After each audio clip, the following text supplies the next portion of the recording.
Welcome everybody. My name is Marilee Burnett and I am your tarot reader, back with the messages for the week of October 6th, which means we have moved past the eclipse energy.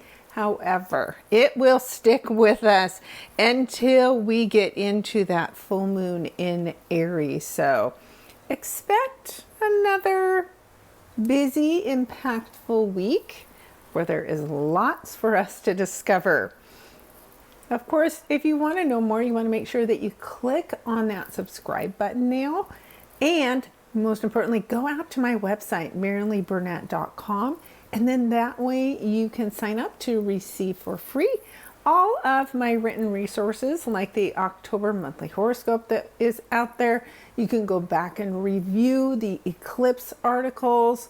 And soon you'll be able to have a sneak peek into what amazing shifts and changes are coming for all of us in 2025. And you can, of course, book a reading with me if you want to know more specifically what to expect and how to show up and work with the energy and create the changes that you're hoping for in your life. Now, as we go through these cards, I am having fun with the Disney Villains Tarot deck. I will pull one for all the sun, moon, and rising signs in the zodiac. So you want to make sure you watch for all three. I start with Aries and end with Pisces. So, as usual, I ask what is most important for us to know to navigate the week ahead, and these cards will have those messages for you. So, with that, let us get started with the sign of Aries. Ooh, Aries. So, always momentous when we immediately get started with a major arcana card. And this is the second person, right, in the Fool's Journey. And he's just talked to the magician who says, hey, you have all you need to create the magic that you want in your life. And then meets the High Priestess, which carries this book of knowledge, right, and wisdom. So it usually means, Aries, that you're seeking wisdom this week, and you may be working with somebody who has the answers, but expect that they will challenge you instead of just handing those answers over to you easily. And it may even be through indirect conversations, unexpected ways where knowledge comes to you in some kind of a download. So it's a big week ahead for you. The number 2, Aries, brings something into balance for you. So keep me posted. Be very curious. And maybe it's leftover work that you need to do as a result of the eclipses, and it impacts your relationships in some way. All right, let me know, Aries. Up next, we have Taurus. All right, Taurus. This kind of looks like you, right? Big and strong and muscly. But the Knight of Cups is somebody that you meet this week that is offering you something, right? The Knights travel the kingdoms, they fight for the kingdoms, but this is somebody who could be fighting for your heart, right? Even this pose, right, is somebody who's fighting for you this week.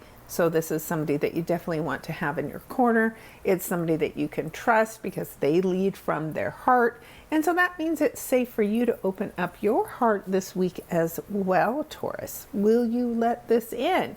All the court cards carry the energy of the number 1. So this does maybe for some of you invite a new beginning in love. Keep me posted, Taurus. Next we have Geminis. Oh, Gemini. So the 9 of Swords means that you've literally been torturing yourself for far, far too long now. And I know it's hard because you are an air sign and the swords are air as well. But you have got to get out of your head and stop replaying the worst case scenario over and over and over and over and over again. It's time to stop. It's time to break free from this way of thinking. The good thing about the number 9 is you are ready to bring this to an end. So let it end. Stop dragging it out. Stop wondering when it's going to change, and just change yourself, change your attitude, change your mindset about whatever the situation is, and trust and have faith. Because we only get in our head when we are trying to manipulate outcomes and we don't see things turning out the way we want them to. So we stress, we fret, we get mad, we pout, we get passive aggressive. Whatever it is that you're doing that's not a healthy coping skill, it's time to end it. All right, keep me posted, Geminis. Next we have Cancer. Well, Cancer, this is a good card. You have something to celebrate, or you will be celebrated this week. Things like engagements and weddings and baby showers. It could be some kind of a community recognition. It's something where others come together to celebrate you in some way. And that feels good, right? The wands are energy that is passionate and fiery. It could be love. A lot of times I see this card in relation to weddings and marriages. So there could be somebody who proposes something to you this week that is very inviting and exciting. And the fours are about restructuring, right? So whatever this new venture is, know that it could be literally changing your whole life. And as we're in eclipse season and you are a sign that was squared by that energy, it's time to make some big changes. Go ahead and rebuild, Cancer, and let me know how it goes. Next we have Leo. Well, Leo, our little kitty cat here is bringing you a message. Now, the cat's claws can be a little sharp, so are its teeth. So the message could come across a bit abruptly, but you need to hear this. And whatever you do hear, it invites a new opportunity, because again, a page is a court card. That's the energy of the number one and a new beginning. So you want to be open to new ideas. You want to listen without reacting to any conversations that are happening for you this week, and generally just detach from outcomes, because whatever this new idea is, it might surprise you a little bit, but as you head in this new direction, I think you'll be really happy about it. All right, let me know how that goes, Leos. Next, we have Virgos. Oh boy. Virgos. So again, the Ten of Swords, if you were listening, Geminis had the 9, and now Virgos, you have the 10. The 10 is like, you can't do it anymore. You're done. So whatever this has been about for you, the good news is it's reached its peak and there is no more suffering going on, right? This is the end of whatever this represents for you. Now, again, swords are a lot of times pain that we inflict upon ourselves because we are too much in our head. It also can be people who are being mean and unkind to us as well. And it suggests that it's time for you just to have good, healthy, strong boundaries and not let other people cause you pain. Now, for some, there will be a painful situation this week and it will feel like it's the end of the world, but it never is. It's just the end of a chapter and it invites a new one to begin. So, the good news again about the number 10 is it includes the 1 and a 0. A 0 is something that goes full circle, and the 1 allows you to start something new. So let that in, Virgos. Next we have Libra. Man, we got a lot of air energy this week. Woo! Straighten that out a little bit for you, Libras. So the Queen of Swords is again somebody that you're interacting with this week, also an air sign like you, and she is somebody who is wise and knowledgeable. So you can trust the advice that this character is giving you this week. Now, she's not the most warm and fuzzy, but that doesn't mean she doesn't care. She just shows how she cares by the things she does for you, by the knowledge she shares, by the ideas that she gives you. And again, because this is a court card, Libra, that means that you can start on a new journey and a new path, which you're already doing because, of course, you just had a South Node eclipse in your first house. So this woman may be the one that's coming in to help you complete this transformation journey that you've been on for the past year. Let me know how that goes, Libra. Next we have Scorpio. Ooh, this looks a little scorpionic, doesn't it? The witch's brew. But the good news is it's the Three of Wands, Scorpio. So that means something that you've been working on for quite a while is finally going to pay off. So the number 3 can have things to do with our creativity. Maybe you have been working with somebody else to get ready to launch something new. And as soon as we get past this eclipse energy, it might be the time to finally do that. So trust the process. Know that you've done all the work, you made the decision, you chose your path.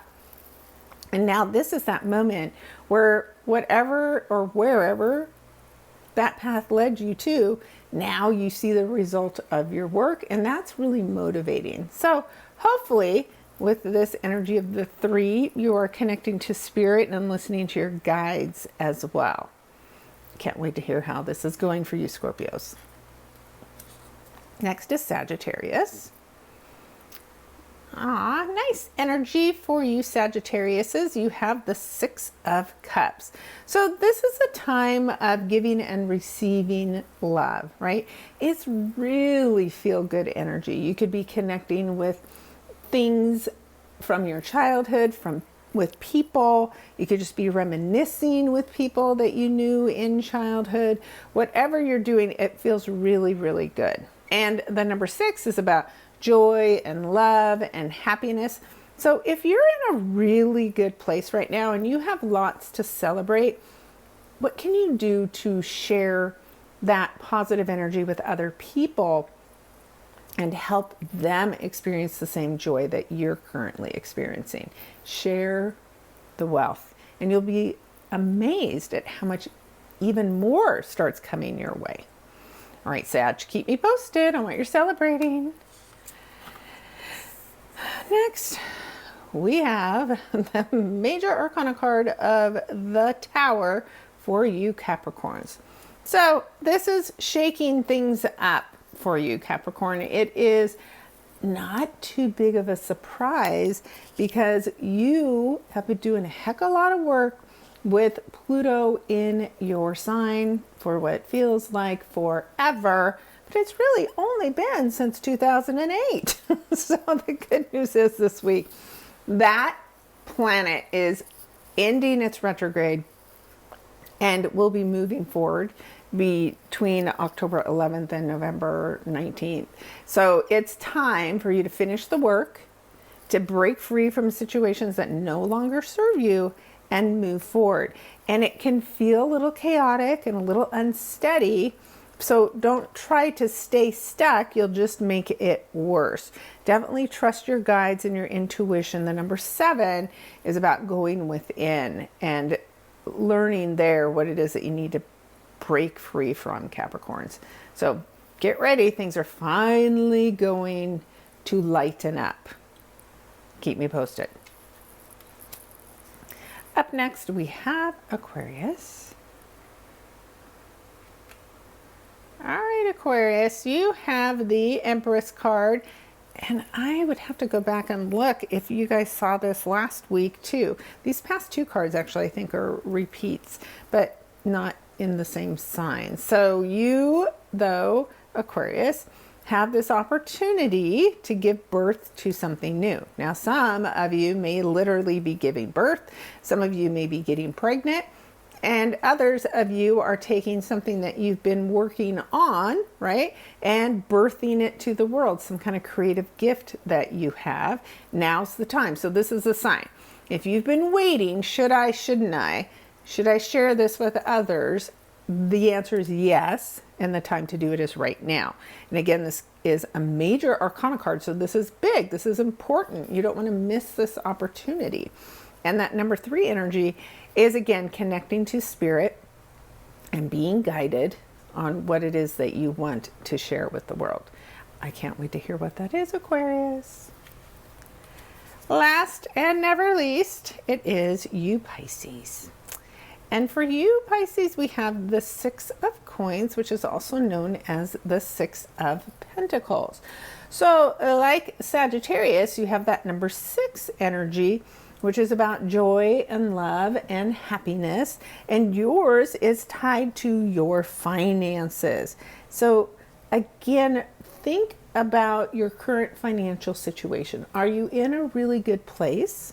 If so, are you helping others?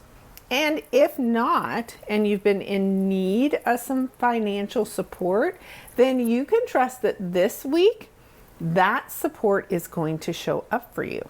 So it's a win-win either way. Either you have enough to share, or you are in need and somebody will share with you. And so you'll want to make sure you have good financial balance this week. And as long as you do, you are well rewarded. So that's great news and a great way to end the week. So that's another interesting week. We have some work to do in some areas, as always. And some of that is also just warnings, right? So trust that when you have a difficult card, well, remember, you have free will. So instead of getting into those situations like the 9 of Swords and the 10 of Swords that you can't get out of, be prepared now that that's the potential outcome for the week. But it doesn't have to happen. You can choose now to change your mindset and to start thinking positively so that you don't get there, right? These are potential outcomes. Nothing's guaranteed. You have free will. So if you don't like the outlook for the week, do something about it and make a change. You might want to go to my website, again, MarileeBurnett.com, and check out some of my free resources from the self-hypnosis side of the work that I do. And listen in and connect to the energy that you want to be creating this week instead of inviting in what you don't. All right, again, leave me your comments. I love dialoguing with you guys. I love your feedback. Certainly appreciate it when you share my work with other people. And be sure to come back later to see the Astro lesson if you don't have time now. And of course, I'll get those posted and have the link to that because it's going to be a pretty interesting week ahead, as usual, with some big lessons and opportunities that you won't want to miss. All right, everybody, thanks again for tuning in, and I will talk with you next week. And I hope you have an amazing week ahead. Go check out the Astro lesson also on my YouTube channel to see the full week broken down day by day. Take care.